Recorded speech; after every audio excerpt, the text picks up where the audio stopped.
people, they come to this point where they can't go any further, and they've been looking outside all of their life because the society has taught them that.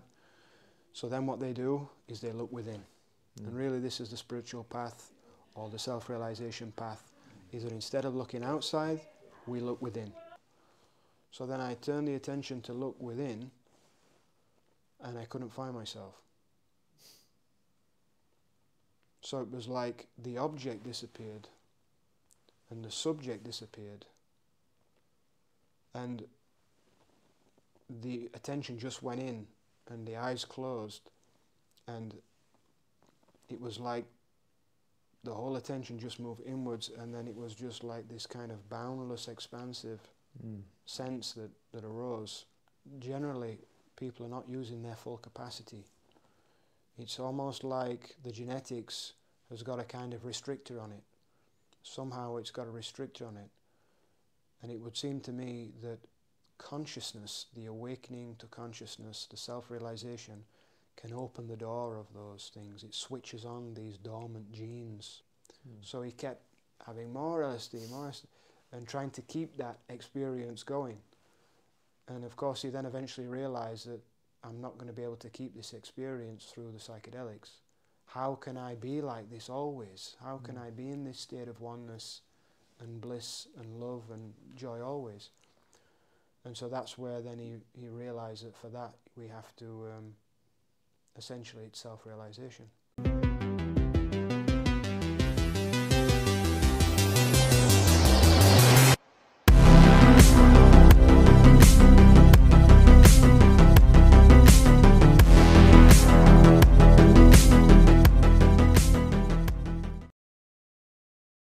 Welcome, Christopher. Thank you. We're on the land of Yamaya, which I believe is one of the most beautiful places to do such a thing that we are doing these 5 days, holding a retreat, a self-realization retreat. So yeah, it's amazing.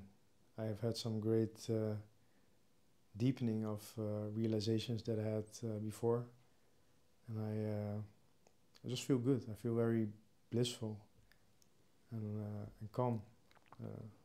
But thank you, Christopher. You've done an amazing job doing the teachings. We really enjoyed it, and I saw the contenders, the people that are on the retreat. They really had breakthrough moments, and you saw emotions coming up, insights, people just having realizations like, this is not who I am. This is more of who I am. But before we go into a story that I would like to ask you about your background, for the people that are watching and that are new to this, what is self-realization? Yes, that is the question, isn't it? What is self-realization? Yes. Well, I guess in the term itself, it's it would seem maybe to be quite clear-cut. Obviously we could go much deeper into that, but in a basic sense it is the realization, obviously, of the self, and the self is the true self, so capital S. So rather than the small self, which is what many beings take themselves to be, that personal sense of self, it is the truer, vaster self that we are, the self before the body, before the mind. And self-realization is a way of becoming clear about that, becoming crystal clear about what that is, who we really are, and also seeing what we're not as well, to be clear about what we're not, so that we have no doubts about what we are. Because if we have doubt, then we cannot truly live as that true self. And self-realization is not just about realizing it, it's about can we embody it, can we live it in everyday life. So to me this is really the essence of self-realization. Yeah, awesome. And like many people, they get onto the spiritual path and they awaken to these questions like, what am I? What is life about? Is this, would you call this the longing for self-realization? Because in the end, I believe, and I don't know how you think about it, but I believe that the self-realization is the highest form of spiritual realization that we can.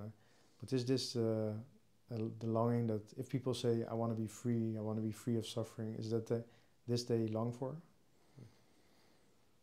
Yes, I would say that deep down all of us have this longing to want to return back to what we really are. It's like we are missing ourselves, literally missing ourselves. And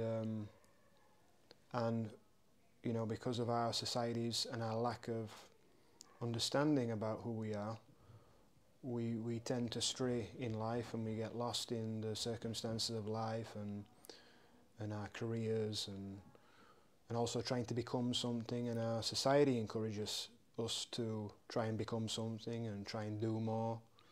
I know myself when I was at school, just like many of us as a child, you are just enjoying this moment and just being in this moment. And these questions are very natural in us. We have these big questions in life, but often the society gives us, let's say, false answers to those questions, which then we then stop asking those questions. And also we, through having certain ideas put in our mind, we lose contact with the natural, spontaneous, playful nature of our being in this moment as well. As children, we're just in the moment, we're spontaneous. We're not thinking, who am I, as such. We're just busy being what we are and enjoying being what we are. And so when I was at school, that was the sense. And then I remember that my teachers, they asked me two main questions. And one was, what do you want to do when you grow up, when you get older? And what do you want to be when you grow older? And so these questions were unusual to me at that time. I couldn't quite comprehend that, but because that was constantly being asked, it gave the sense that, oh, maybe what I am is not enough right now. Maybe I've got to find myself. Maybe I've got to find myself in the world. And also maybe just being in this moment and taking the actions and playing and doing what I'm doing right now is also maybe not enough, because they're saying, what am I going to do when I grow up? And the moment that we let those thoughts in and we believe them, we start to then lose that natural sense of playfulness, spontaneity, presence and wonderment, and we end up trying to find ourselves in life, in the future, and trying to achieve more and more, and it's never enough. We're always dissatisfied. It's never enough. The next thing, and the next thing, and the next thing. And but before this point, we had these natural questions, which were a curiosity about who we really are. And I think those questions are always there. It's just they get buried under these false ideas that we've got to become something in the world and get something. And so at some point, as we get more disillusioned with life and realize that we're not going to find ourselves in the world, and no matter how much we achieve, we're not going to be happy, we're always going to be dissatisfied. When that happens, then we find that this natural yearning comes to the surface for self-realization, for us to return back home and for us to answer these questions. Yes. You know. So yes, I feel like deep down this is in everybody, but it just gets buried. And actually the ones that are, you know, kind of most fortunate are those people that have hit a brick wall in life, that have failed, so to speak, in the eyes of the world. They've not been able to be so-called successful, or they've been successful and found that success was not what they were after. Or they've tried to become somebody and failed, or they've become somebody and again realized that really it was fake. You know. So life pushes them to a point where they cannot do anything other. Like it pushes them with their back against the wall, and then we talked about that.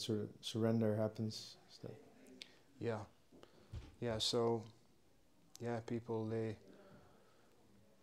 come to this point where they can't go any further, and they've been looking outside all of their life because the society has taught them that. So then what they do is they look within. And really this is the spiritual path, or the self-realization path, is that instead of looking outside, we look within. And it's that looking within that is the beginning of us starting to look at what we really are and look at what we're not. And then that's how we then are moving in the direction of self-realization. So you talked about those two questions that started this process of looking into a future that doesn't actually exist, and we can go deeper into that. Would you say this is the start of all suffering? And with suffering I mean the mental suffering people experience, like the thought of I'm not good enough, so I have to find something that makes me good enough. Would you say that this is the start of suffering? I think for many people it is. It's right there near the beginning. Before that point I would say that even just coming into this so-called life, we cannot help in some way to get conditioned and programmed.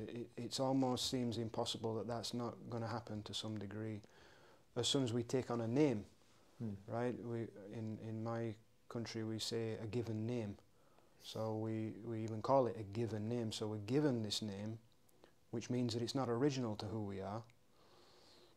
And then we taught to identify with the name. And every time that name gets called, we say, oh yeah, that's me, you know. And so we form an identity around it. And then people tell us, maybe our parents and society tells us, oh, you're like this kind of person. You like this, you know, or your personality is like this. You're an introvert, you're an extrovert. And we get taught to identify with our likes and dislikes, which come from the preferences of the body, passed on from our genetics, from our ancestors. And so we have this collection of things that we're given. The body is given, the mind is given. All these ideas, labels, belief systems can be given. If we're brought up in a religious household, then we get given certain religious belief systems. But even if it is a non-religious household, there'll be certain values and belief systems that we're given. So we take all this stuff on at a very young age. Then we go to school, and then school does it as well. So we're actually bombarded. As soon as we come into this world, so to speak, we're bombarded from all angles with conditioning. And the suffering happens because we are misidentifying who we really are. We start to lose contact with the true nature of what we are. And we start to think, I am the body, I am the mind. I am my personality. I am my likes and dislikes. I am my opinions, my belief systems. And then when we get possessions, I am my possessions. My car, my money, my house, my career. And then we have roles. Oh, I am this role. I'm a sister or a brother or a son or a daughter. Or I am a banker or a plumber or so on, right? So we take on all of these identities, which then buries our true identity. And it is that disconnection from our true identity that then leads us into states of unhappiness and inner suffering. It's believing the personal story of who we think we are and not being connected to what we really are that then seems to lead to suffering. And that can go on and on for all of a person's life. All the way until they're old, and even then, maybe sometimes, rarely maybe, a person in their final moments might realize that what I thought I was all my life is not what I was. But wouldn't it be best to realize that as early as possible? Yeah. And that's what self-realization is. Awesome. So you mentioned in the retreat about an experience you had which started your journey until you started teaching. And so how was life like before? Like you had the beliefs, you need to become something in the world. How was life before that moment of self-realization you had? Could you share some if you... So when I was fairly young, I would say there was always this sense of awareness there of that there's something not quite, the sense was there's something not quite right with the way that society is, life is, what people believe. I would observe the people around me and what they were believing and how they were suffering what they were believing. And there was a sense within me, why are they believing that? I can see that's, not true. So there was this sense of that, and there was also a natural sense at a young age of a more expansiveness, possibility. I was also fortunate to have an uncle who was a spiritualist medium, and we used to have these really deep, in-depth discussions when I was young that would go for hours and hours, on end, one of those kinds of discussions where you end up going into all different things, paranormal, UFOs, spirituality, reincarnation. And I think that actually really helped at that age to kind of keep my mind open to things, to keep it fairly expansive. But, as I got into school and went through that system, as we've said, then I started to take on some of these ideas, and then I went into the army when I was 16 years of age, and that's a whole load of other conditioning that you take on, and they tell you that they say we're here to train you and program you to be the way we want you to be part of the collective, so that you follow orders and you don't question. So you take on then more conditioning. And what that showed me was the nature of conditioning, how it works. Give me a good insight into that, because in the army they are actually purposefully brainwashing you through the things that they're doing, and they don't really make any secret about that. So I got to witness that process firsthand, and that learnt me a lot about the nature of programming and conditioning.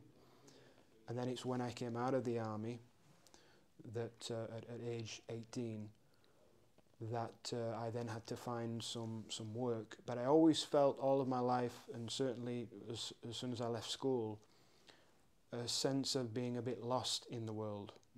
Like I didn't belong, like working a 9-to-5 job. I could see at that time, to me it was like ludicrous. Why do I have to work to live? The nature's out there for us, and we've got this food, and this earth is a potential paradise, and why is everybody being forced to work to live? To me at that time, for some reason, I could see it was a bit of a con. The system was a little bit of a con, and it felt like a little bit of almost like slavery is the sense that I had. If I'm honest, that's how I felt. And so maybe I had a little bit of a rebellious nature against that. So I was always trying to move away from the conventional 9-to-5 system and all this kind of thing. That is one reason why I went into the army in the first place, although that turned out to be like jumping out of the frying pan into the fire, So, so when I came out, I had to go and do some work, because I was living with my parents at the time, and they were putting some pressure on me to obviously get a job, and for me to eventually move out, which is of course fair enough.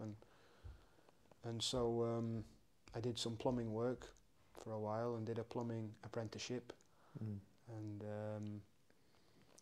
then I ended up getting into mixed martial arts. I'd done martial arts my whole life from a young age. Got my black belt in Taekwondo at a young age. And then when I came out of the army, I then started training in mixed martial arts. And I felt like this was a path that I could pursue.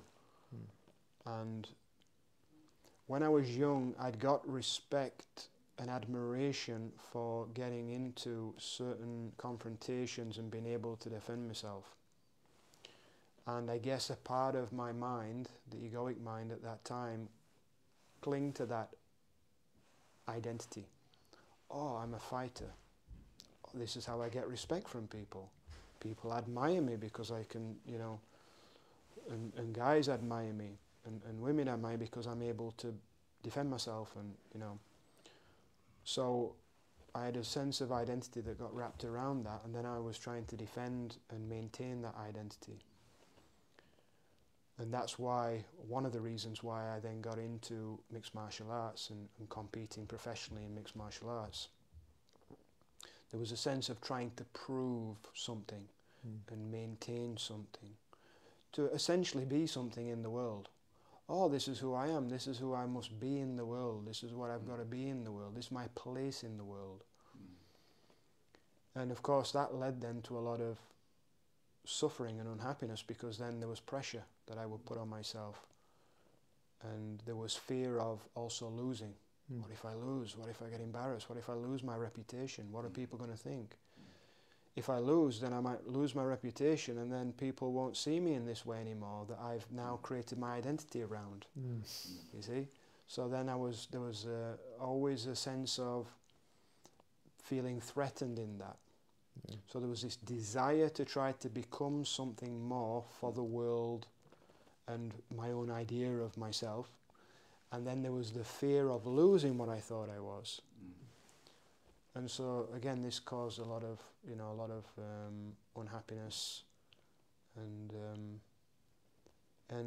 eventually I saw through that when I had my shift, self-realization shift. It was seeing clearly that that whole pursuit was coming from a state of unconsciousness, was coming from the mind. I saw clearly, right, yes, I see what's happening here. I got identified with it. And I saw that's not who I am, that's an illusion, you know.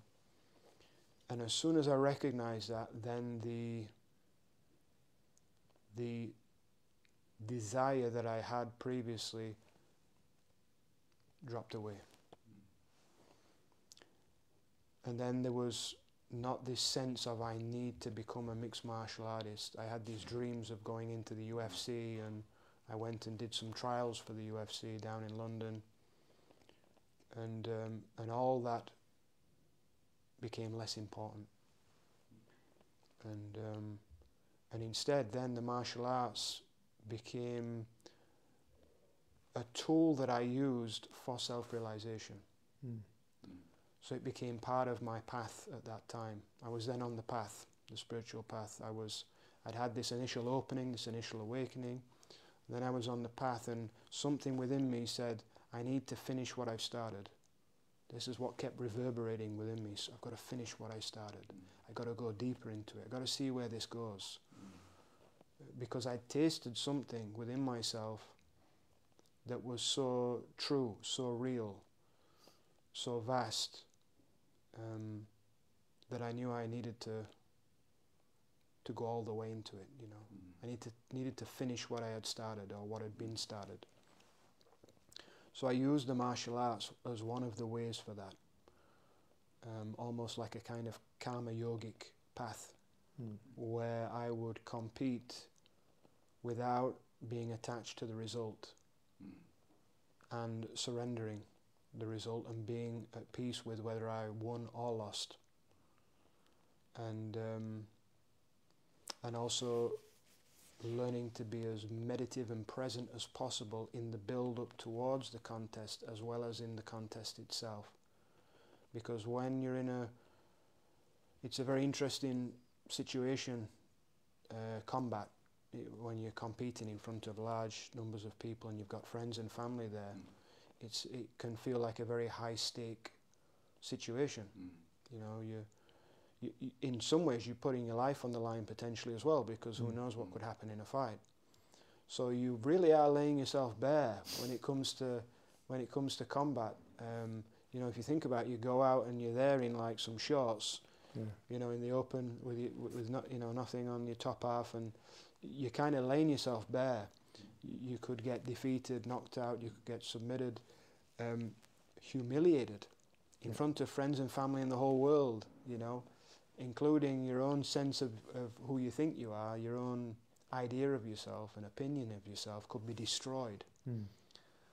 So it was a good testing ground for me, a good practice for me, to see if I could overcome the fears that would come up from the mind, from the conditioned mind, and be able to remain at peace, in a state of surrender, in my true nature, and be at peace with whatever happens, whatever the result is. And once I did that a couple of times, then one day the whole thirst for mixed martial arts competition just fell away. Something within me said, that is it, you've finished. There's no more that you can get from this now. I'd used it not to try and get something in an external result. I used it as a method to overcome the ego, to overcome. It was more like an inner battle that I was overcoming. Oh. And once I had done that, something within me was saying, that is it, it's finished. You don't need to do this anymore. And so then I found that things changed in direction, and I went from pursuing this martial arts career to then sort of retreating and going even more deeply into myself, and then finding myself naturally speaking with people that seemed to need some guidance for themselves, you know, things that they were going through. And so then that took me on a whole different kind of path, if you will, which I guess has led me here with you guys as well.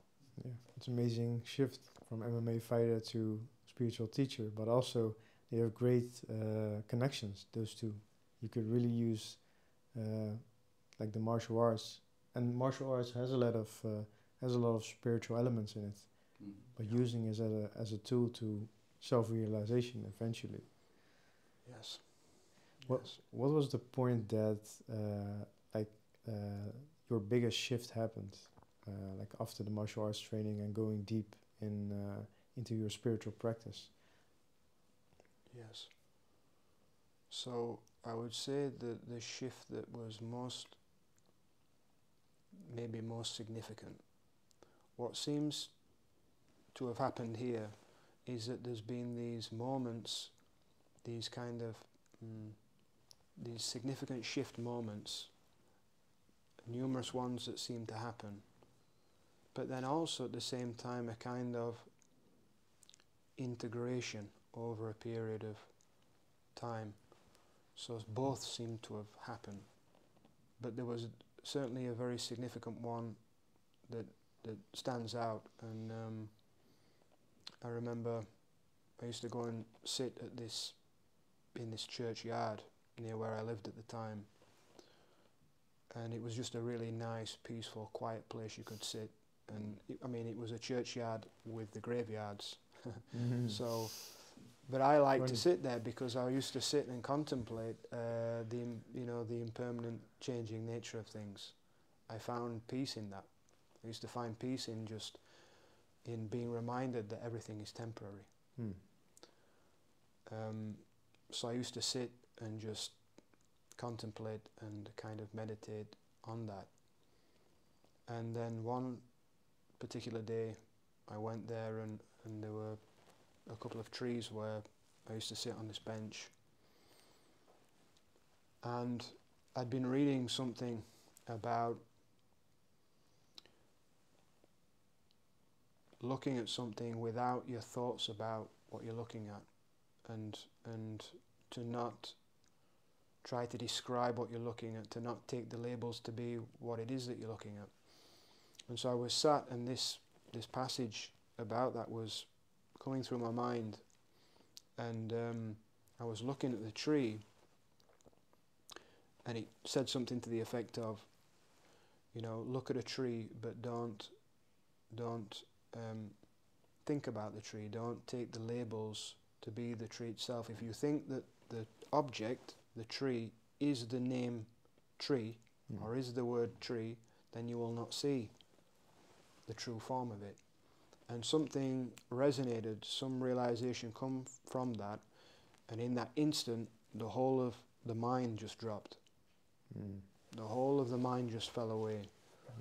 And what I was left with was seeing this thing, this true form of the so-called tree, as if seeing it for the first time.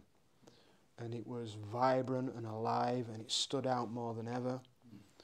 And in that moment, as the mind had gone, there was also a sense of much more spaciousness around. The grass was greener, the sky was blue, and I was just transfixed on the tree, as if seeing it for the first time. And it felt very, very good, to say the least. And I don't know how long I was in that state for. And then eventually this impulse came, which was to say, now turn your attention within and to find yourself. Where are you? Because as I was looking at the tree, I'd lost my sense of self looking at the tree. I wasn't aware of myself, if you will, in terms of thinking of myself. So then I turned the attention to look within, and I couldn't find myself.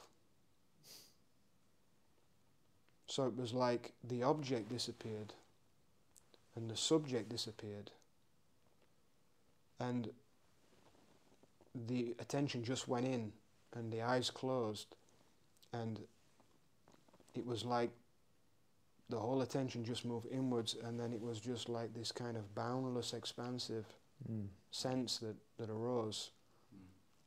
Very, very blissful, peaceful, and I couldn't find myself. All I could see was just a complete vastness, and in which then it felt like everything was, that vastness was encompassing everything, that everything was within that vastness, that there was nothing separate from that vastness. And I was again transfixed in that for I don't know how long. I think a number of hours I was there, because the time just disappeared. The sense of time just completely disappeared, and it was so joyful and blissful that the eyes didn't want to open, you know. The eyes didn't want to open. And for some reason that remained the same. This sense of there is nobody there. Couldn't find myself. It shifted and it never went back. And so that was really one of the most significant shifts, I would say, that took place, because that really got to the very core of the illusion, I would say. That's the core of the illusion, which is that we think we are this kind of separate self that is somewhere back here. I call it the assumed self. Yeah. We've grown up with this assumed sense of self, and nobody's ever really looked at what that is. Most people have not looked at what that is. They've just assumed, oh, well, I'm here. Look, this is me. I'm this body. And I'm kind of maybe somewhere in here. Maybe I'm this kind of voice in the head, or maybe I'm my brain, you know. But when I look back, I couldn't find anybody there. I couldn't find a self there. Amazing. Amazing. There was just thoughts, and beyond these thoughts, there was a vast intelligence of some kind. Yeah. You know? And this work we are doing in this retreat, it all leads to people doing the work and investigation to this realization, which is, there's this term in spirituality, and it is used a lot, but also put on a pedestal, I think, and it's enlightenment. So where does enlightenment come in this self-realization theme? What's the connection? What is enlightenment the same as self-realization, or is it permanent self-realization? What would you say? Yeah. It really comes down to, of course, how different beings use these terms. There's often varied uses for these terms. Sometimes for some, self-realization means the same as enlightenment. For myself, I tend to make a distinction between self-realization, enlightenment and liberation. And for me, self-realization is to realize what we are and to see what we are not and to become established in that. So we see what we are and what we are not, and then we begin to live as that. Enlightenment, if we look at the word enlightenment, enlightenment, ment is Latin for mind, and really the mind is the whole body. And when we think of enlightenment, we can maybe look at it as being lighter. So there is like a pressure lifted, a weight lifted, the heaviness. It's the heaviness of our past, which we could say is the karma, the karmic memory. It's the heaviness of that past that gets freed up. Yeah. So in as we become self-realized and we start to abide in that true nature that we are, on the bodily level, all of this memory that's been accumulated, all of this past that's been accumulated, starts to be liberated. Starts to come up, to be cleansed and liberated, because so much of it is not in alignment with who we really are. It's not part of the natural state of being. It's something that's been added on, that's been given often from generation to generation to generation, generational conditioning and programming, as well as what we take on in this incarnation as well. So to me, enlightenment is when that starts to be burnt up. As that gets burnt up, we become lighter, we become free from that burden of the past fully. And so then enlightenment is that the whole body starts to become illuminated from the light of our true nature that we've realized in self-realization. So it's like, you can say it's the living of self-realization. It's the full embodiment of self-realization. And to me, liberation, which obviously another word for freedom, is that when we finally leave the body, then there is true liberation, and it's the final liberation, the final freedom. So this is how I tend to use these terms, which I think can be useful to a certain point for people to kind of get a gauge and have those more subtle levels of kind of understanding. I like to use the term enlightenment like that, because it doesn't put it on a pedestal, and it's more of a process. Like, I like to speak about it like you're enlightening, you're lightening up, you're more and more. And so it's actually, and I think that's, because I've heard people say, they talk about enlightenment or freedom, but then they say, that's not for me. That's more like, the yogis in India, the levitating yogis. That's more for them. But for me, so this self-realization, and we've done the retreat, is actually for somebody that longs to this liberation or freedom, is attainable for everyone. But there are certain practices we talked about in this retreat, especially about the direct path, so a direct practice for a direct realization. But there is also a progressive path, and many people know some tools like meditation. But could you speak some about these different paths and how they can relate to, or how you can combine them, the progressive path and the direct path to the self-realization. Yeah. So the progressive path is this, it's an approach that the practices that are being done is to kind of cultivate ourselves in a way where the result is more in the future. It's the culmination of our practice to get to what we really are, to be self-realized. So, you know, these are more traditional forms of meditation and traditional sort of spiritual practices,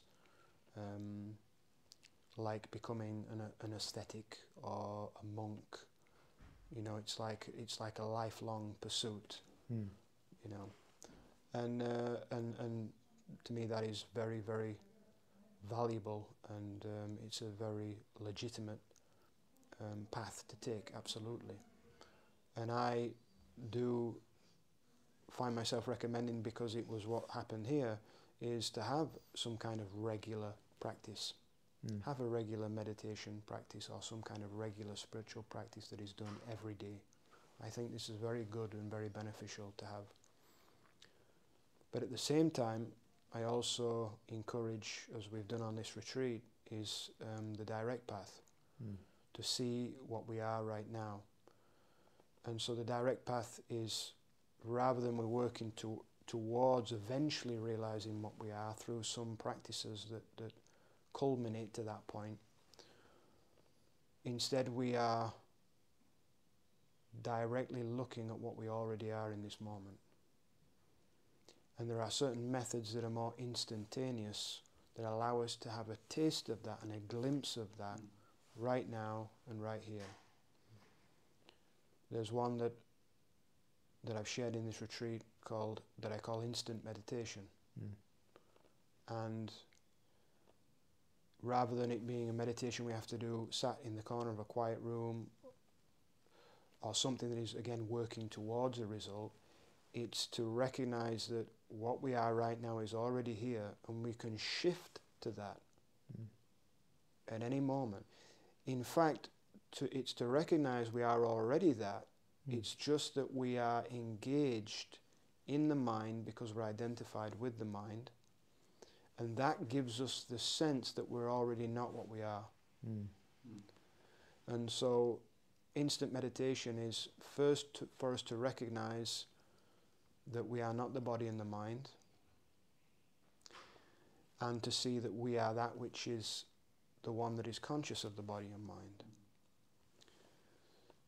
And it is secondly to decide to recognize that we have the power right now to not engage, but to disengage. To say, I don't have to follow the mind. I have the power to refrain from following the mind. Because every time we follow the mind with identification, with belief, we just feed the mind more energy. And so it builds up more and more momentum. And so that seems then to take us away from what we are. We don't then have the direct experience of what we are.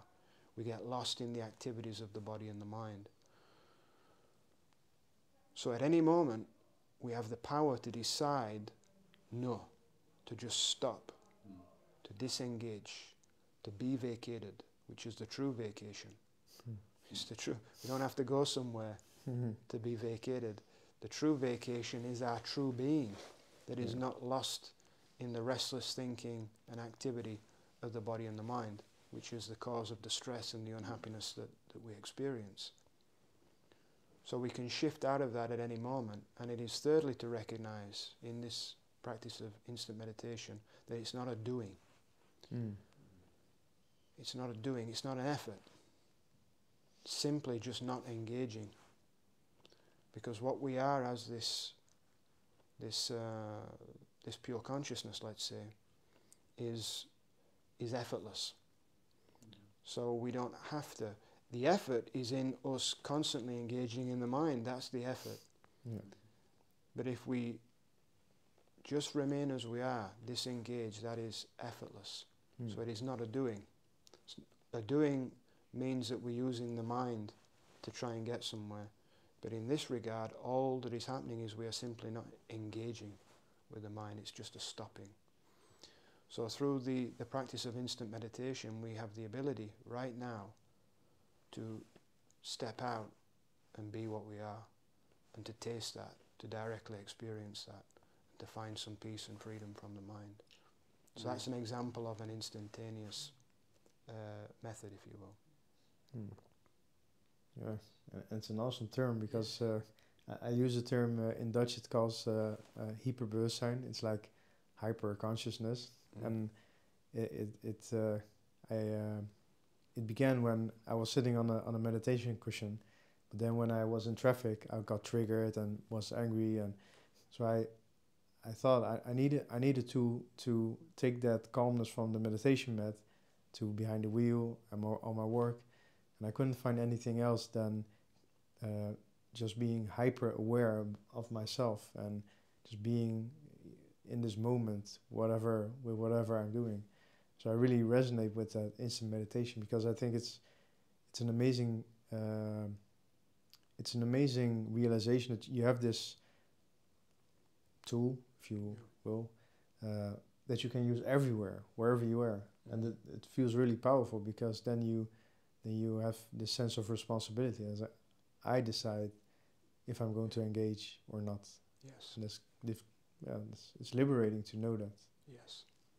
And there is a kind of second approach to this instant meditation, that if we find, and sometimes this happens, we might find ourselves in a very challenging situation where we feel like we can't at will step out of the mind, and we might be ill, there might be something life-threatening going on around us, and so we feel like we can't.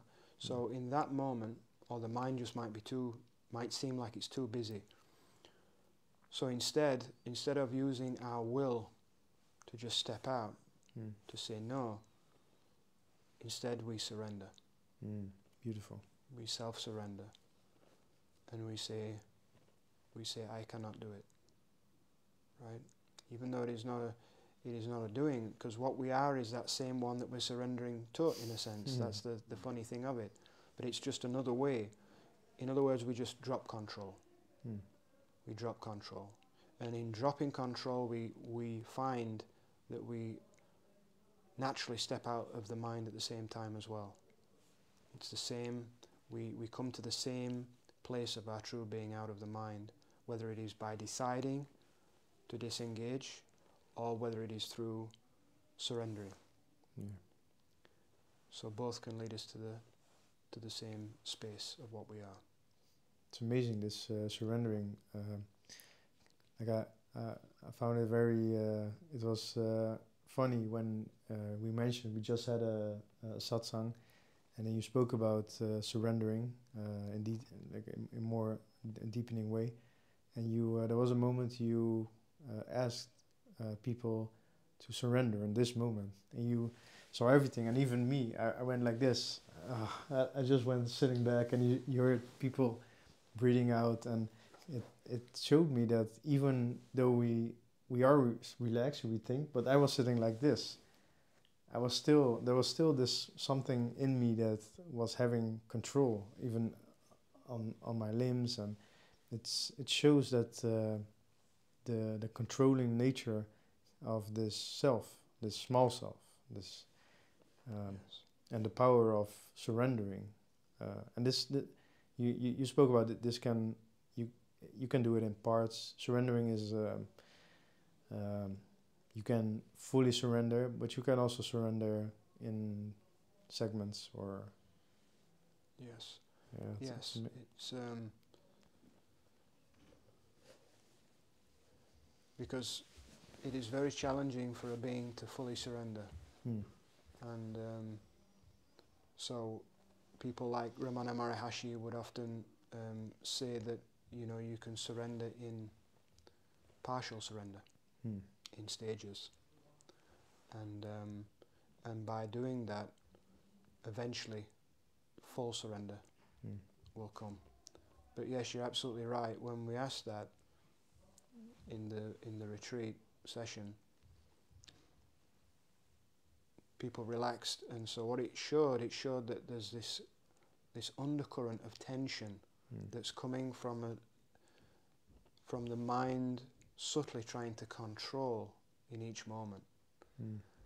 And so it shows that there's these deeper kind of levels of relaxation and controllessness that we can arrive at, so to speak, where we've not been fully allowing life to operate through us. There's still been some tension there, coming from that sense of a separate self where it's kind of on edge and it's thinking, I've got to control this and control that, just down to simple movements in the body, because often the body is a reflection of the mind. So if there's tension in the mind, there'll be tension in the body on some level. So as this false mind self is surrendered, the more and more it's surrendered, the more that the body becomes more and more relaxed and more free. And then a being starts to move with grace and ease. You know, because there's this animating life force, the true life that moves all beings, that is breathing these bodies and regenerating the body, doing all these tasks by itself, can actually start to flow through us more and more. And so we become just the body becomes a full vessel, a conduit of that, the more that there is a self-surrendering. And then we're available to the grace of life then, that true support. Yeah, you mentioned, did you have? Yes, I want to say, Yeah. Can we say it's more natural? So we are like unnatural, and then growing up unnatural, and then we're more like natural beings. Yeah. Also our physical appearance. Yeah, I like to use that sometimes as well, because I like to say, you know, it's the natural self versus the unnatural self.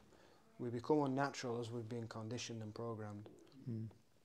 We become artificial. What does artificial mean? It means man-made. So our programming is man-made. It's made of language. It's the ideas, it's the beliefs, it's the philosophies, it's the value systems that man has imposed upon each other. And when that gets into the system, it's like software being downloaded onto the hardware. This body is the hardware.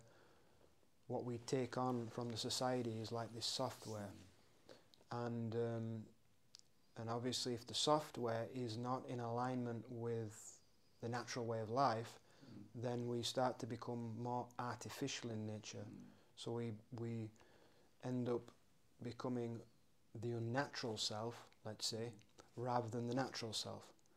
So another way to look at all of this in terms of self-realization and enlightenment is that it's a way of returning back to the simplicity of our natural self and dissolving the unnatural self and the tendencies of the unnatural self, being cleansed of that, we can say. Awesome. Yeah, I was wanting to ask the same question in a different way, because you mentioned living as the self, and I guess some people think that if they surrender, they like what you mentioned, they like they're gonna stand in front of a window and do nothing, but actually what I realized the more I surrender, the more this spontaneous, natural, playful energy comes up, and it pushes me to move and do things. Yes. Which is funny because I used to be really like controlling and planning, and things have to go like this way.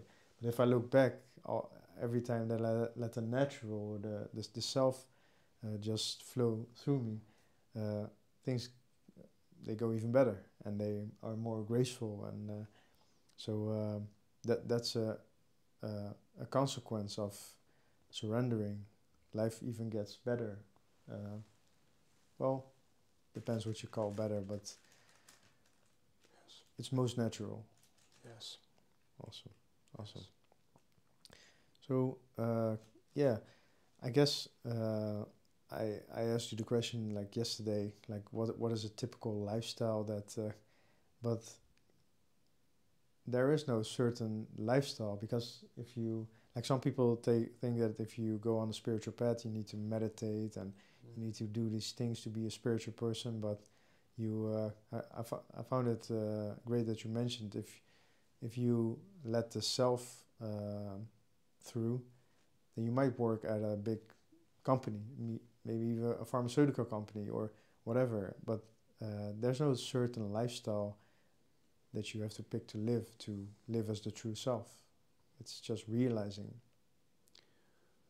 Yes. I guess it would come down as well to the intent. When it comes to self-realization, then there are certain things that kind of need to be done that are specific in that direction. Mm. When it comes to enlightenment, the living of that, it depends how much a being wants to embody this true nature, because the human being has the capacity to embody deeper and deeper levels of that, let's say. Mm. So a being that conducts themselves and puts themselves into a certain lifestyle that is really opening the body up to these deeper levels of the true nature coming in, specific lifestyle would be required for that. Mm. But if a being realizes their true nature and they just want to show up as that in everyday life, just to be present as that, then it doesn't matter. That could be whatever you're doing in life, any kind of job, What matters is, am I showing up as that in each moment, which is only really one moment, with whatever is being experienced, with whatever action is being done? Am I showing up as that? So in that regard, no specific lifestyle is necessarily needed. For realization in the beginning, there's a certain desire and a certain willingness that's required. Mm. I say it has to be really the top of the list, the desire for that. And they say this is the last desire to go. The final desire is the desire for freedom, for realization, for true happiness, the end of suffering. So there has to be a dedication towards that. So that is going to require putting most of the energy in that direction. But once a being has realized the self that they are, and they are established in that, then they can just show up as that in anything that they do. Mm. And then it's not so much about the lifestyle anymore. It's not about the way of life anymore, because it's not about doing necessarily specific things anymore. But if a being wants to fully embody to a super level, like becoming a true divine embodiment, then that would require a certain way of life for that, So there's these kind of, it all depends on the intent of, after realization, then it depends on the intent of what the being feels. Either they're going to go back into some kind of everyday life situation, career, and they are content just to show up as their true being and be free and peaceful in the midst of that. Or they will feel a tendency to go deeper into where they are opening the body up further to become more divine, maybe more with aesthetic types of practices or lifestyle, a more kind of religious way of life. But that will depend upon the individual. Yeah.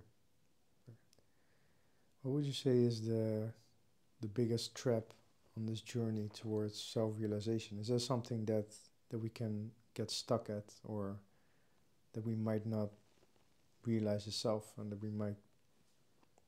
Mm-hmm.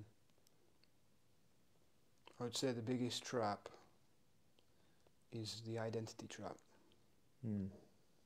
And when a being comes into spirituality or self-realization, the mind, which survives through identification with some kind of form, is always looking for a new identity. And so it loves the idea of jumping from one identity to another. So if a being has gone from a kind of worldly identity, and then they're on the spiritual path, then the mind is going to have the tendency to want to now wrap itself around that form, that identity of being a spiritual person, let's say, or being realized, or being enlightened, or, a sense sometimes of specialness.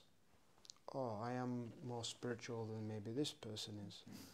And so that can be a big trap. And as spirituality has become more popular recently because of the information age, and it is available to more and more beings, and because it's kind of become trendy as well, there is a tendency for that to happen even more, potentially. So that's something I would say a being must be aware of. It's said that the spiritual path is like walking the razor's edge of a mountain. So when you start out on the path is broad and spacious, there's a lot of room for maneuver. You can see things a bit more clearly, these patterns of the mind. But as you get further and further up the path, the ledge gets thinner and thinner. The terrain gets more and more treacherous. And what that means is that the mind gets more and more subtle.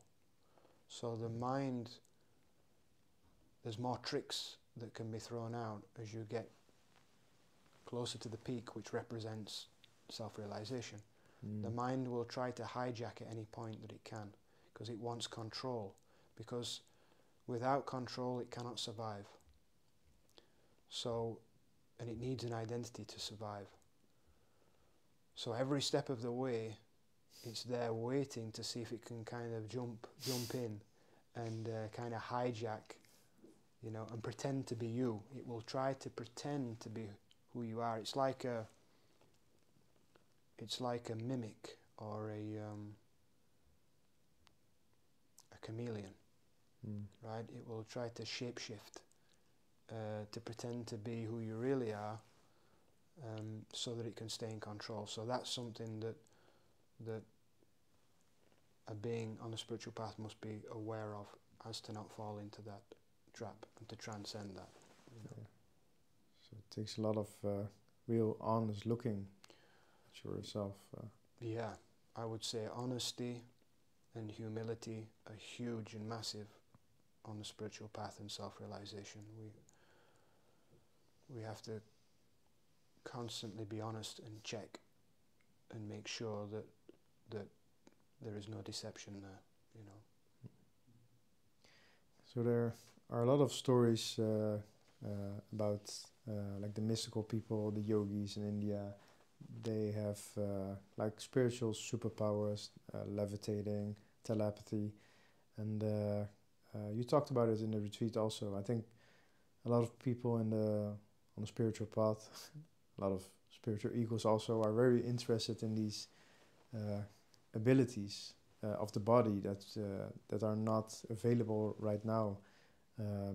That might be when we get self-realized and the body gets enlightened and we experience more of these. So what are typical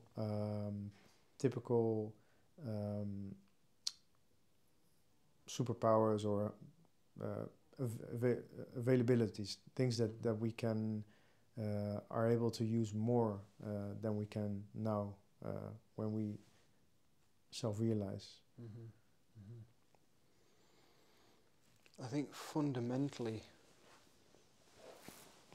that when we rely upon material things, which our society encourages, and which obviously the conditioned mind encourages through a sense of fear and a sense of wanting to survive and be focused on survival, you know, relying upon money, relying upon possessions, food, the overconsumption of food, all of these things that we rely upon in a material way, it blocks our ability to draw upon spiritual resources within us. Mm. So if we rely on the material resources, then we don't give ourselves the opportunity to draw upon the spiritual resources, and so it's kind of like, you know, you don't use it, you lose it kind of thing, you know. We're not exercising these powers that we have. As an example, you know, because of today's age with technology, we have the power of telepathy. Mm. You know, many of us have had these experiences where you're in tune with somebody and you're thinking the exact same thing, you know, and it does it too many times for it to be just purely coincidence. You know that there's a connection there, you know. In spirituality, there is often a connection between the guru and the disciple or the student, and there's a psychic connection between them as well. And there's many cases and instances of events and things that have happened in that regard. So we have that power of telepathy, but in today's age, and very soon, people are talking already about, you know, putting like a chip in the brain and you'll be able to send messages artificially in a kind of telepathic sense from person to person. Mm. So if someone relies on that, then it means that they're not going to be able to tap into that natural capacity to do it, because they're not exercising it. They're not they're drawing upon an artificial source rather than the real source, you know. And so this is to see, of course, that life, what we call life, is this this powerful universal force of energy that this body, of course, is part of, and this, the energy field of this body or any body, is interacting with the energy field of life itself, and the universe, life, is always trying to support us in some way. But if we are over-consuming a ton of food, then life does not need to bring us some food, but also we're not drawing upon deeper resources of energy because we're using an external source, you know. So when a being like fasts in some kind of austerity, it is known within the spiritual world, the yogic world, that through austerity you gain powers in that way. By refraining from certain things, you gain powers. Refraining from the wastage of sexual energy, the refraining of overconsumption of food, right? These are things that then start to give us another power. We develop then greater life force energy. You know, that's why in some of the Hindu yogic cultures they have the brahmacharyas, which they reserve that life force energy at a young age. They don't waste it, because then it becomes useful for them for spiritual purposes and for being successful in life as well, in life endeavors. So there are lots of ways like this that if we overconsume something, then we don't give ourselves the opportunity to draw upon these deeper resources. And also if we don't exercise or practice certain things, then we're also not tapping into those resources as well. So and so this is why, you know, a lot of the yogis and mystics and monks that go off and they dedicate most of their life to mastering themselves, and so they achieve a lot of these powers, like what they call in these the siddhis, mind powers. You know, we all have these capabilities, and we also know on a DNA level and also a brain level that we're not generally people are not using their full capacity. It's almost like the genetics has got a kind of restrictor on it. Somehow it's got a restrictor on it. And it would seem to me that consciousness, the awakening to consciousness, the self-realization, can open the door of those things. It switches on these dormant genes within us that science has said was junk DNA. I mean, you know, nature doesn't waste anything. Nature uses everything. There's a reason, you know, if something is there within the body or in the DNA, there's a reason for it. But scientists have said, oh no, that's just junk DNA, only because they don't know what it does, what it is. But I would say that these are this is dormant DNA that can be awakened as we become more conscious, opening up more possibilities that we have. And same on the brain level as well. I know for myself, in that self-realization shift that took place, one of the key things that happened was that as my mind dropped and I saw the tree as it was, and then I turned within and saw that I could not find myself, my range of perception went from this kind of tunnel vision-like state to this panoramic state.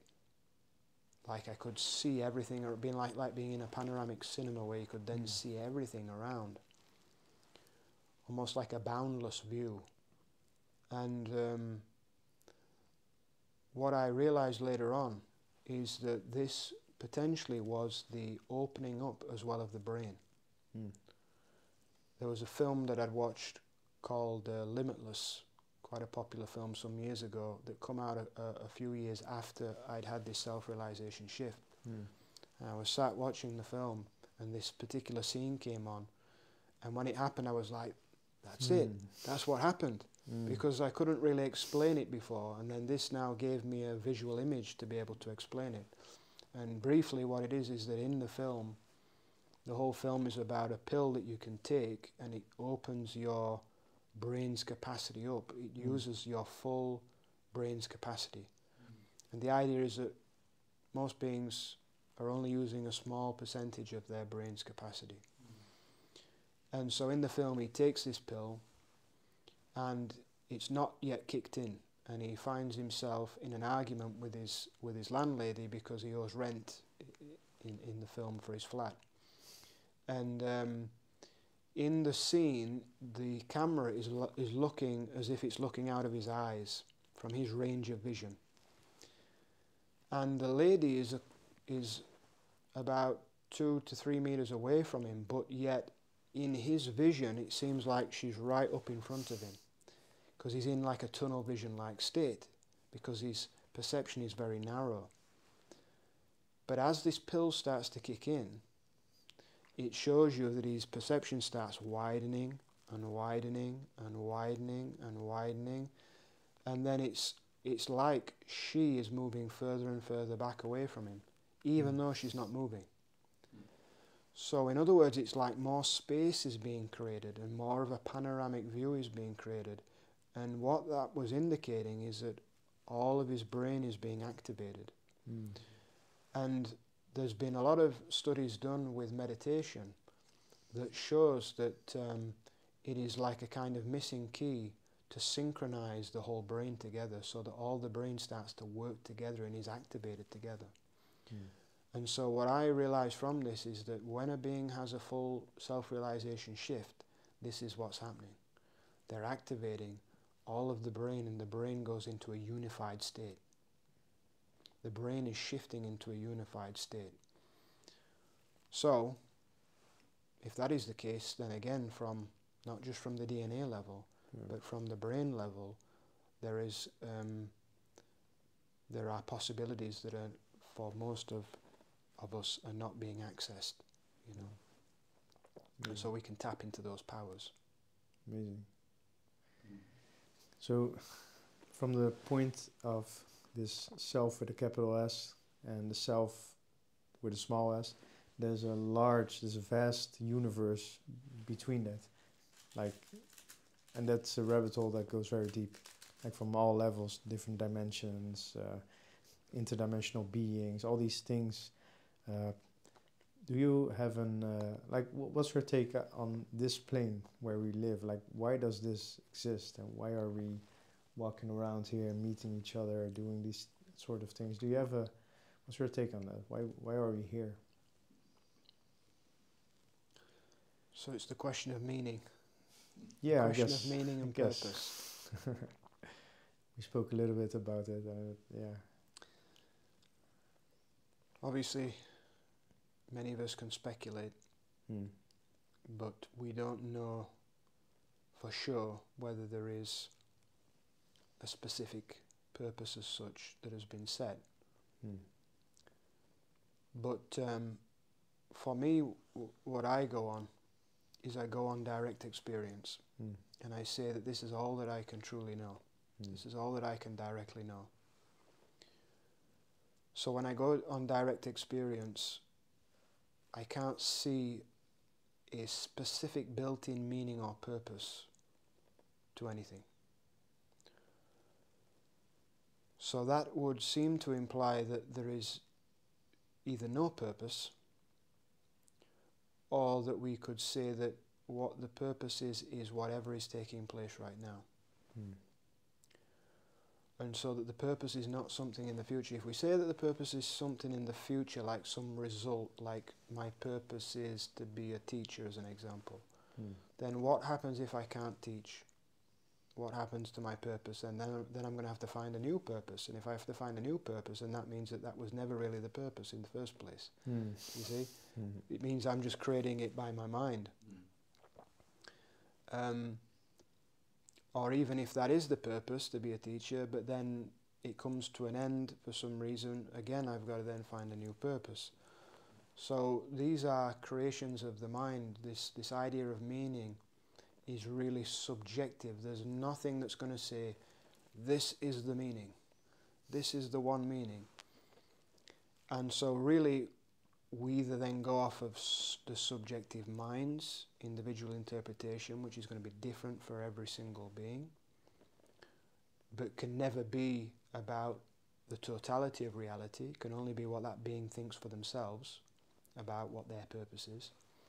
Or we have to go on direct experience, which is direct contact with the reality in this moment.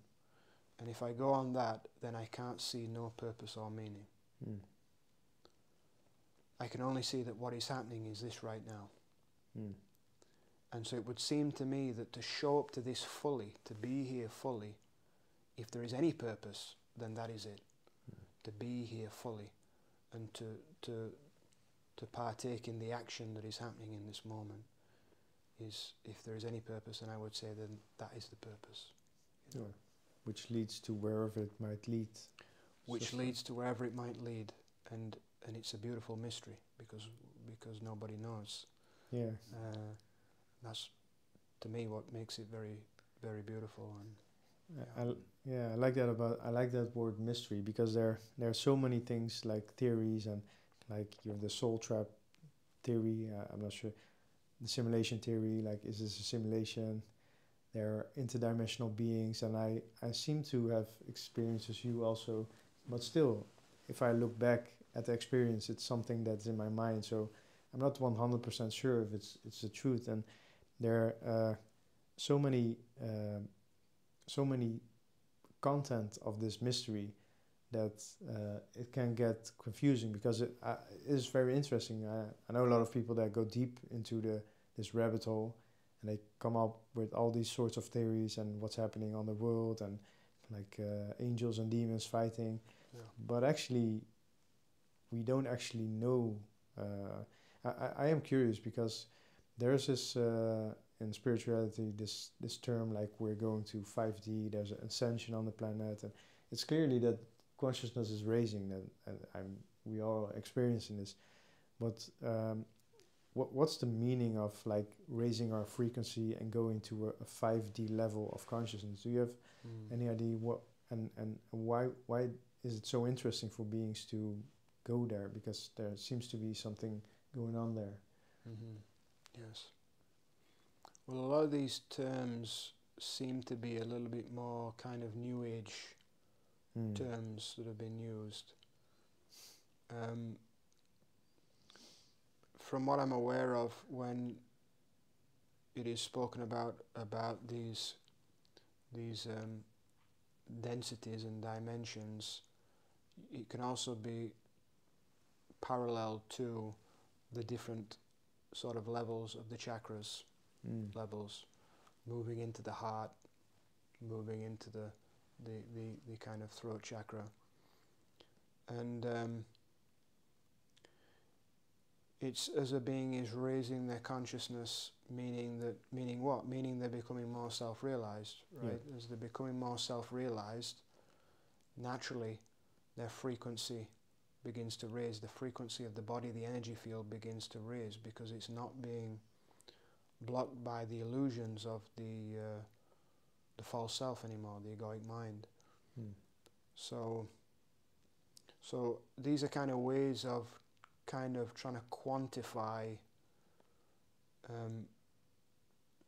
a progression, a stage, you know, of moving.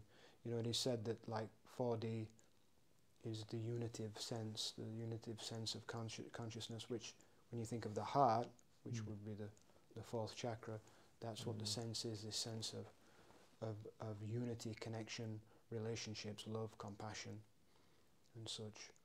And so this is what's being said at this time, is that more of humanity's consciousness is moving to that level, out of this kind of third density, where it is more of this kind of personal sense of what can I get, what can I achieve, competition, you know.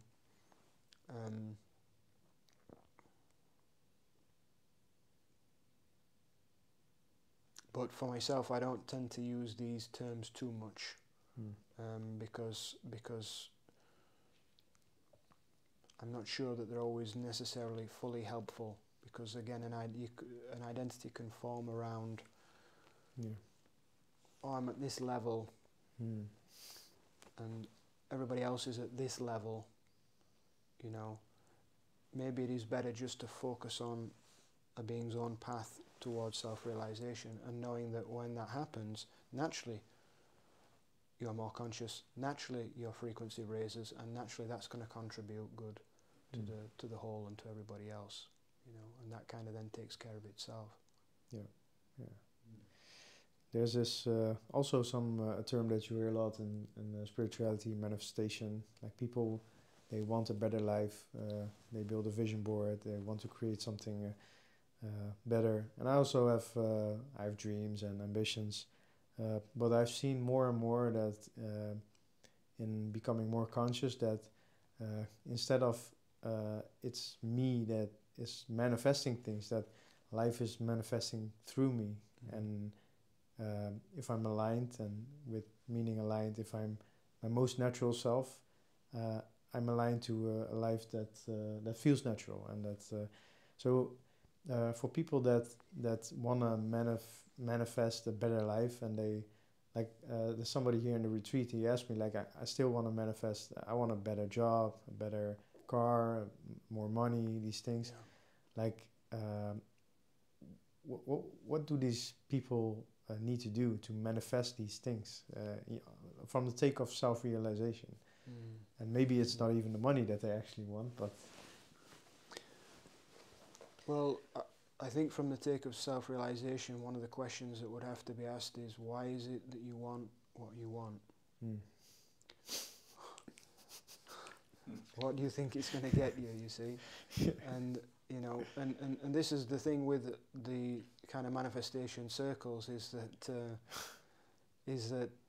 you know, it's coming from this illusion that when I get this particular thing, it's going to make me happy, it's going to make me complete, maybe I'm going to in some way find myself. And so really it's become another form of, it's become like a spiritual materialism, to be too focused on that. Yes, of course, we have the power to manifest. Really, it's not a personal power, it's, as you've alluded to, it's the power of the one manifesting through. And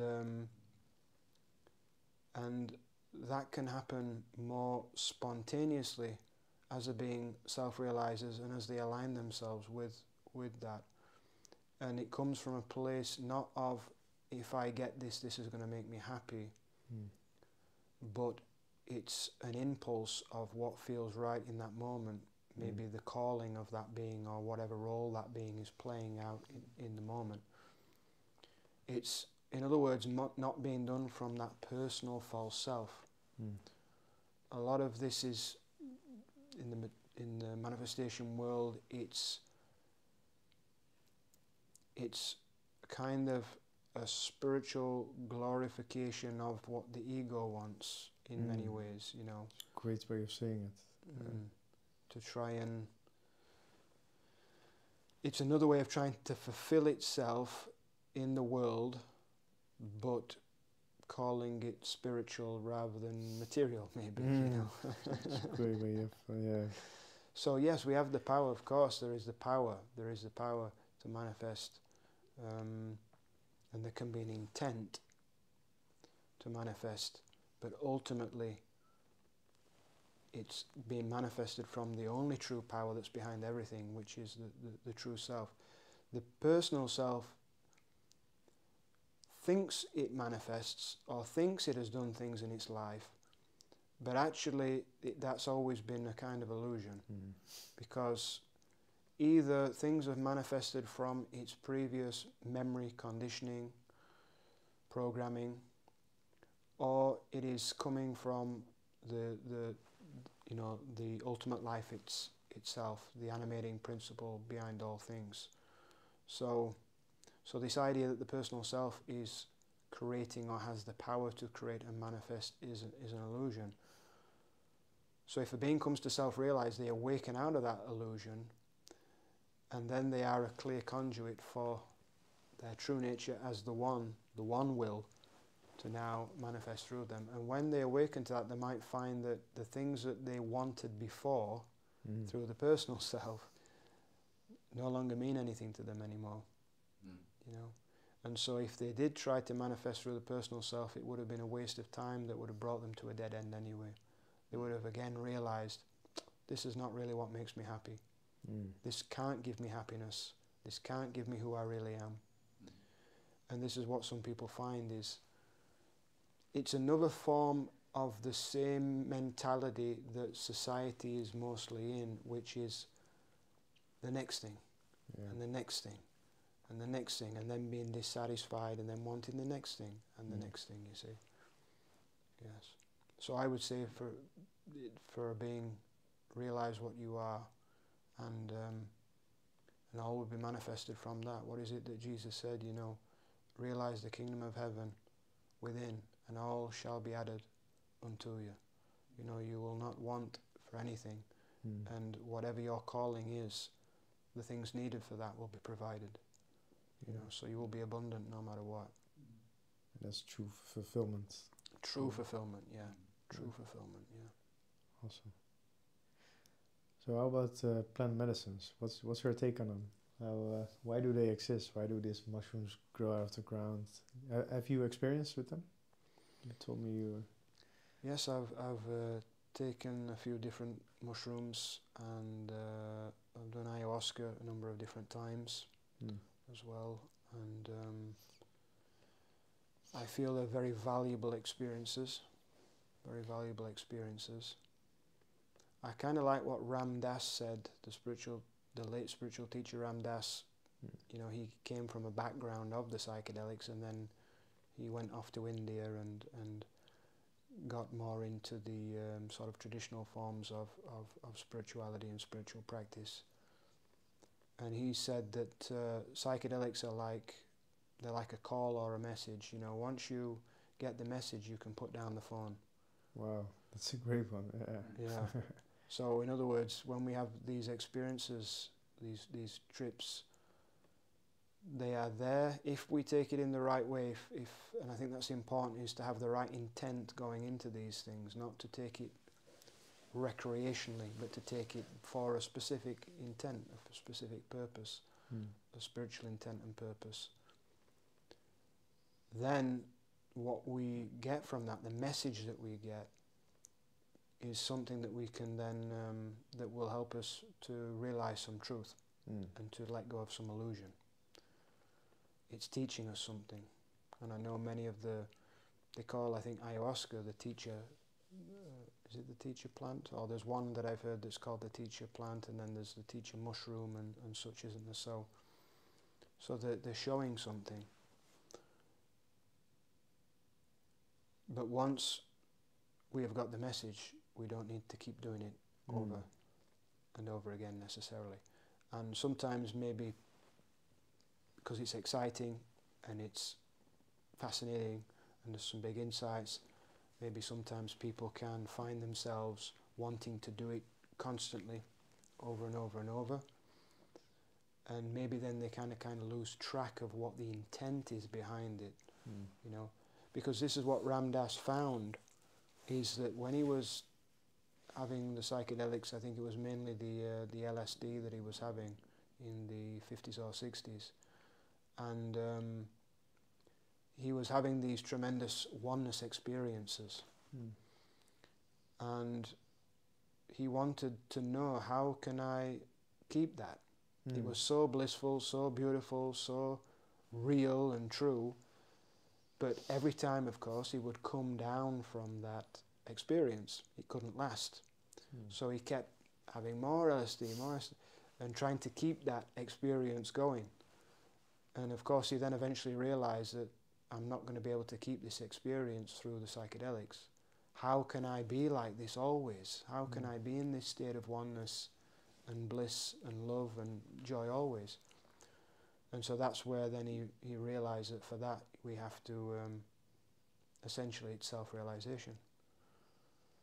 We can arrive at that place of unity, of love, of oneness, by awakening to the true nature of what we are, which is the embodiment of those states, if you will. So, and that's the only way to be able to have that always, to maintain that, to embody that and bring that into every aspect of life. Whereas the psychedelic, you will have the experience, it will give you a message that can be powerful, but then you will eventually come down from it. Yeah. You know, so it can't be maintained. It's self-realization is, you could say, it's the natural way to have to maintain that always, to integrate and maintain that always. But I certainly would recommend, if people feel called to have any kind of psychedelic, because I think they're a powerful experience. I had a number of powerful experiences, but it also gave me as well the ability to see the contrast between a psychedelic experience and spiritual practice and self-realization, and to be able to see the comparison between the two, which is making me say what I've just said about it. Yeah. Can I say? Yeah, sure. There's a beautiful story about it, experience from Ram Dass, because he had this LSD, and he went to India. Yeah. I believe it was this yogi Neem Karoli or something. That's it, Neem Karoli Baba, yeah. Neem Karoli Baba. Or Maharaji. Yes, and he also gave him this handful like LSD, and he took it. A lot. It was a lot. It was a lot. So yeah. the handful, and he took it, and Ram Dass thought, yes, oh, now he's going to trip and etc. But he was just calm, and just talking to his students, etc. And nothing really happened. So it was already on. Yes. It's a beautiful story. It didn't affect him. Yeah. And he asked him about that, didn't he? Ram Dass, he says, why, you know, and he says, if your mind is on God, then it does not matter. Yes. Or he also said, you know, these are fine if you keep your mind on God.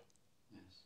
And obviously he showed that, because he is always in that state, Neem Karoli Baba, that it didn't affect him, you know. Wow. Yes. Amazing. Yeah. And what I think that shows is the power of that, of the natural self-realization shift. Yes. It shows how powerful that is, that you can't be knocked off of that, even if you have a whopping dose of some psychedelic, you know. Yeah, it's amazing. I really like your style. I mean, I watch some of your videos, and you are very open-minded to these different types of content of the world, the aliens, the Illuminati, the flat rounder. You're open to discuss everything because, well, we don't actually know, but I really like that. And I was wondering, like, I know you don't hang around in the future often, probably not often, maybe not at all, but if there would be a 10 years from now, like hypothetically, what would life be like ideally? Like for the conscious beings progressing and this path of self-realization, how could life look like if it could look like something in the future? Yeah. Well, you know, I would like to see that the basics, the fundamental necessities and basics of life should be available for every being, so that no being should be in poverty, that food, water, shelter, and even energy should be available for all beings, because we know that free energy has been available for a long time, since Nikola Tesla, and why that's not been available is obviously down to a lot of speculation, but there are potential reasons for that, and so we have the technology available for the first time throughout human history, or known human history, to actually solve all of these issues, for there to be world peace, sustainability, and that everybody is free out of poverty. And I think that's important, because when humanity and individuals are focused on survival, and that takes up all of your life, you can't move to these, there's not as much time to move to these higher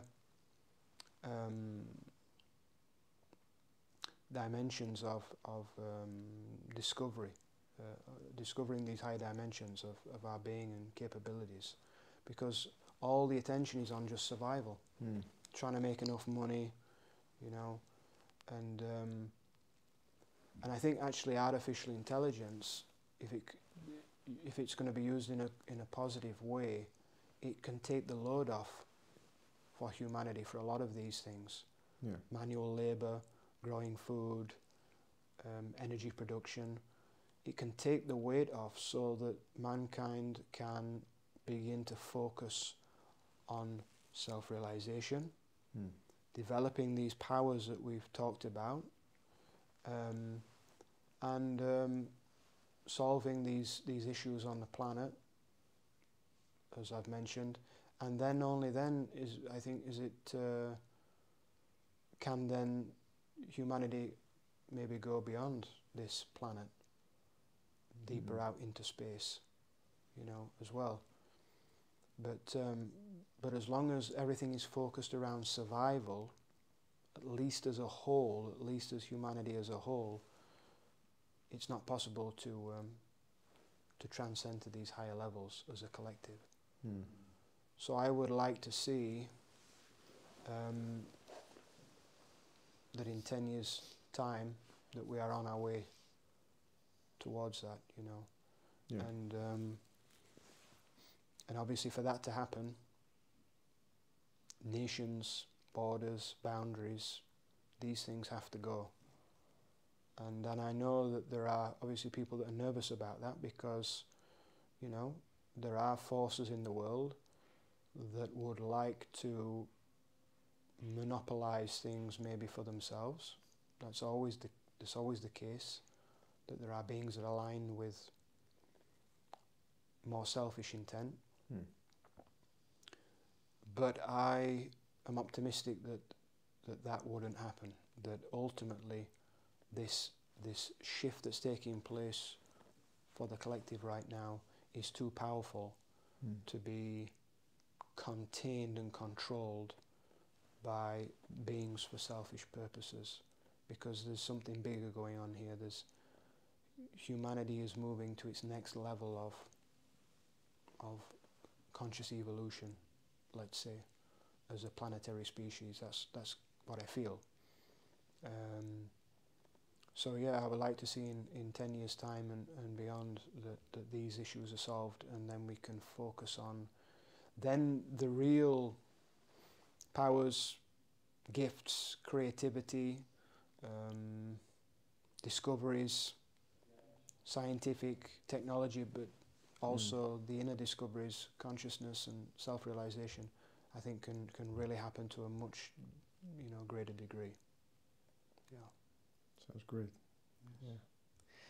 So I have this last question, or do you have something you wanna? No. I have this last question which I ask all the guests, and it's called the 3 wisdoms. So hypothetically, imagine that everything of the story of Christopher is erased, and your consciousness goes to the next. It's funny to talk about because if I talk about it, I only think about there is nothing, there is just.